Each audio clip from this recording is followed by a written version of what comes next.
সেই অযোগ্যদের খুঁজে বের করতে গিয়ে আজকে আমাদের সঙ্গে কিন্তু অন্যায় করা হলো। আজকে তো আমার কাছে চাকরিটা নেই, কাল থেকে আমি কিন্তু আমার স্যালারিটা পাবো না, তাহলে আমার সংসারের খরচটা কে চালাবে? রাতারাতি বেকার হয়ে গিয়েছেন রাজ্যের 26,000 মানুষ। এসএসসি চাকরি দুর্নীতিতে আদালতের রায় চাকরি হারিয়েছেন স্বামী স্ত্রী একসঙ্গে। 2 সন্তানকে নিয়ে পায়ের নিচে শক্ত জমি হারিয়েছেন শিক্ষক দম্পতি। আমি শিলিগুড়ির আন্ডারে যে তারকনাথ সিন্দুরবালা বালিকা বিদ্যালয়ের জীবন বিজ্ঞানের শিক্ষিকা। আমার হাজব্যান্ড জলপাইগুড়ির অন্তর্গত দেবীজোড়া হাই স্কুলের টিচার। দুজনের একই প্যানেলে নামছে। এখন আমরা দুজনেরই চাকরি চলে গেছে। সবাই যা করবে আর কি, সবার সাথে থেকেই লড়বো, নিজের যোগ্যতা প্রমাণ দিব, এটাই লড়াই চালিয়ে যাব।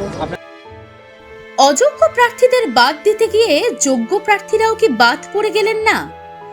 যারা প্রকৃত নথি জমা দিয়ে প্রকৃত পরীক্ষায় পাশ করে চাকরিতে ঢুকেছিলেন, এরপর কি করবেন তারা? হাইকোর্ট যেটা রায় দিয়েছেন সেটার বিষয়ে আমি কখনোই বলবো না যে ওনারা খুঁজবেন না। যারা অযৌক্তিকভাবে চাকরি পেয়েছেন তাদেরকে অবশ্যই খুঁজে বের করা দরকার, কিন্তু সেই অযৌক্তিকভাবে চাকরি করা যারা পেয়েছে তাদেরকে খুঁজে বের করতে গিয়ে আমরা যারা যোগ্যভাবে পেয়েছি, আজকে যারা রাস্তায় ধর্ণা দিয়ে বসে রয়েছে তাদের মতোই আমরাও কিন্তু একাধারে যোগ্যতা সম্পন্ন। এবার তাহলে সেই অযোগ্যদের খুঁজে বের করতে গিয়ে আজকে আমাদের সঙ্গে কিন্তু অন্যায় করা হলো এই রায়ের মাধ্যমে। আমি মানছি সেখানে চেক রিচেকের ব্যাপারটা এসছে, তবু পুরোপুরি প্যানেলটা বাতিল এই ঘোষণাটা, এবং হঠাৎ করে মানে এই ধরনের রায়ে আমরা সত্যি ভীষণভাবে শকড। আমরা যারা সত্যি ভীষণ কষ্ট করে চাকরি পেয়ে আজকে এতদিন ধরে চাকরি করছি, আমাদের কাছে এটা সত্যি অমানবিক বলে মনে হচ্ছে।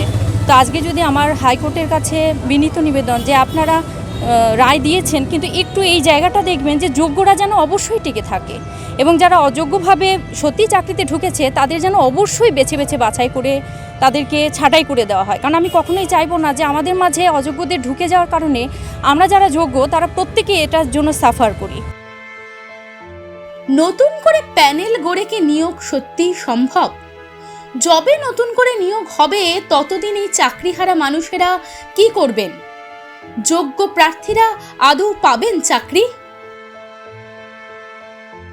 আমাদের মূল লক্ষ্য আমাদের চাকরিটাকে ফিরিয়ে আনা, আমরা যে সৎ পথে চাকরি পেয়েছি সেটা প্রমাণ দেওয়া। সেক্ষেত্রে রাজ্য সরকার যদি আমাদের সঙ্গে থাকেন, অবশ্যই আমরা রাজ্য সরকারের প্রতি কৃতজ্ঞ থাকবো, এবং ওনারা যে কোর্টে এগিয়ে লড়াইটা করবেন সেই তার পাশেও আমরা থাকবো। আজকে তো আমার কাছে চাকরিটা নেই, কাল থেকে আমি কিন্তু আমার স্যালারিটা পাবো না, তাহলে আমার সংসারের খরচটা কে চালাবে?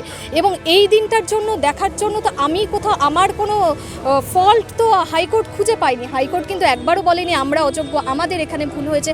সেটা প্রক্রিয়াগত যদি কোনো ভুল হয়ে থাকে তার দায় তো এই মুহূর্তে আমাদের নয়, তাহলে আমরা কেন ভিক্টিমাইজড হব? হ্যাঁ, সব কিছুই স্বচ্ছভাবে হোক, কিন্তু এই মুহূর্তে আমরা কোনোভাবেই ভিক্টিমাইজড হব না।